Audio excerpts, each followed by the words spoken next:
Hello friends, പുതിയൊരു വീഡിയോയിലേക്ക് സ്വാഗതം. ഇന്നത്തെ വീഡിയോയിൽ നമ്മൾ നോക്കുന്നത് യൂട്യൂബ് സ്റ്റോറീസ് ഫീച്ചർ എന്താണ് എന്നാണ്. നമുക്ക് നമ്മുടെ മൊബൈലിൽ നിന്നും ചെറിയ വീഡിയോസ് എല്ലാം സ്റ്റോറീസ് ആയി സെറ്റ് ചെയ്യാൻ സാധിക്കും.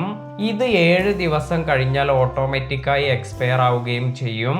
നമുക്ക് നമ്മുടെ ഓഡിയൻസുമായി കൂടുതൽ കണക്ട് ചെയ്യുന്നതിനെല്ലാം ഈ ഒരു ഫീച്ചർ യൂസ് ചെയ്യാം. ഇനി ഇത് എവിടെയാണ് വന്നിരിക്കുന്നത് എന്ന് നോക്കാം. സാധാരണ നമ്മൾ യൂട്യൂബിൽ കാണുന്ന പ്ലസ് ഐക്കണിൽ ക്ലിക്ക് ചെയ്താലാണ് ഈ ഫീച്ചർ ലഭിക്കുക. ഈ ഫീച്ചറിൽ പോയി നമുക്ക് മൊബൈൽ യൂസ് ചെയ്ത് ഫോട്ടോ എടുക്കാനും അതുപോലെ വീഡിയോ റെക്കോർഡ് ചെയ്യാനെല്ലാം സാധിക്കും. ഫിൽട്ടർ എല്ലാം യൂസ് ചെയ്യാൻ ആഗ്രഹിക്കുന്നവർക്ക് ഫിൽട്ടർ നൽകാനുള്ള ഓപ്ഷനും നൽകിയിട്ടുണ്ട്. അതുപോലെ സ്റ്റിക്കേഴ്സ്, ടെക്സ്റ്റ് ഇവയെല്ലാം നമുക്ക് സ്റ്റോറീസിൽ ആഡ് ചെയ്യാൻ സാധിക്കും. സ്റ്റോറി ട്രിം ചെയ്യാനുള്ള ഓപ്ഷനും ഇതിനോടൊപ്പം നൽകിയിട്ടുണ്ട്. നമ്മുടെ സ്വന്തം ചാനലിലുള്ള ഒരു വീഡിയോ എല്ലാം നമുക്ക് സ്റ്റോറീസ് ആയി ഷെയർ ചെയ്യാൻ സാധിക്കും.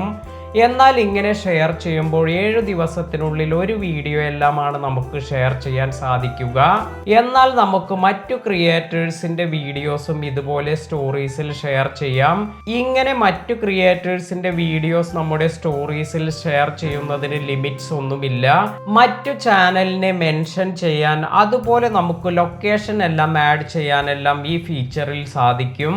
എന്നാൽ ഈ ഫീച്ചറിനുള്ള ആക്സസ് നിലവിൽ ലഭിക്കുന്നത് 10,000 സബ്സ്ക്രൈബേഴ്സ് എല്ലാം തികഞ്ഞ ചാനലിനാണ്. ഇന്നത്തെ ഈ വീഡിയോ നിങ്ങൾക്ക് എല്ലാവർക്കും ഉപകാരപ്പെട്ടു എന്ന് കരുതുന്നു. വീഡിയോ ഇഷ്ടമായെങ്കിൽ ലൈക്ക് ചെയ്യുക. പുതിയ അറിവുകളുമായി മറ്റൊരു വീഡിയോയിൽ കാണാം. താങ്ക്